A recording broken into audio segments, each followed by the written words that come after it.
ചൂണ്ടക്കാരൻ ചൂണ്ടയിടാൻ പോകുന്നേ. ഇങ്ങനെയാണ് ചൂണ്ടയിടൽ ക്രൈസുകാരൻ. എവിടെ ചൂണ്ട ഇടണമെന്ന് പറഞ്ഞാൽ അന്നേരം ചാടി ഇറങ്ങിക്കോളും. നമ്മുടെ മീൻകുളത്തിലോട്ട് പോവുക.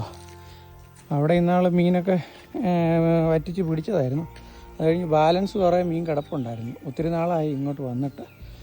എങ്ങനെ ഉണ്ടെന്ന് നോക്കാം. അതിനകത്ത് 2 ചൂണ്ട ഇട്ട് കുളത്തിൽ ചെറിയ മീനും വലിയ മീനും ഒക്കെ ഉണ്ട്. പണ്ട് ഇട്ടേച്ച് പോയതാണ്. കുറേ എണ്ണത്തിനെ പിടിക്കാതെ ഇട്ടിരുന്നു. അതൊക്കെ ഇതിനകത്ത് കിടപ്പുണ്ട്. ചില തീറ്റിയൊക്കെ കോർത്ത് മൈദയാണ്. പിന്നെ അതിനകത്ത് ഈ മീൻ തീറ്റി ഇച്ചിരി പൊടിച്ച് ചേർത്തിട്ടുണ്ട്. ഇവന്മാർക്കൊരു മണം കിട്ടാൻ വേണ്ടി. അത് എറിയുക കേട്ടോ.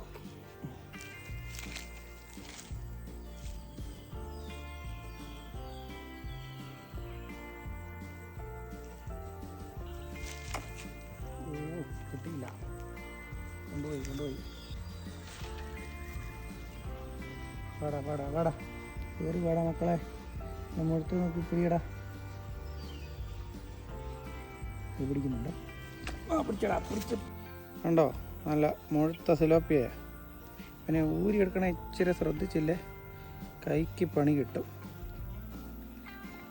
കഴിഞ്ഞ പ്രാവശ്യം ഇതുവഴിയാടാ കയറിയേക്കുന്നത്. കണ്ണിൻ്റെ അത് വഴി കൊണ്ടാണ്. വലിയ ചൂണ്ട ഇട്ടേക്കുന്നത്. അതുകൊണ്ട് വലുതിനെയൊക്കെ കിട്ടുമായിരിക്കും.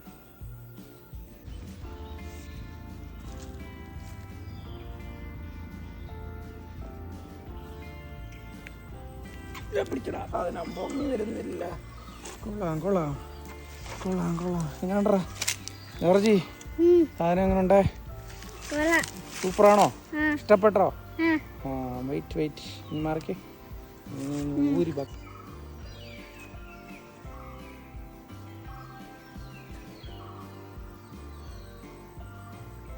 എത്തുന്നുണ്ട്.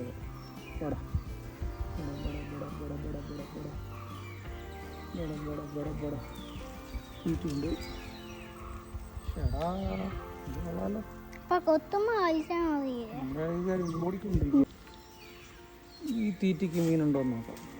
കുറേ നേരമായി നമ്മളെ കളിപ്പിക്കാൻ തുടങ്ങിയിട്ട്. ഇങ്ങനെ നമുക്ക് പൊക്കണം.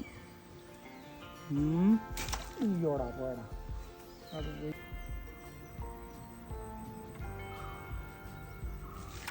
ഇതൊക്കെ ചെറിയ സൈസാണ്. ഇതിനെയൊക്കെ നമുക്ക് തിരിച്ചു വിട്ടില്ലെങ്കിൽ ഇതൊക്കെ വളരട്ടെ. അതുകൊണ്ട് പോയിട്ട് കളന്നിട്ട് പോകോ. ഇന്ന് ചൂണ്ട കിട്ടിയതാണ്.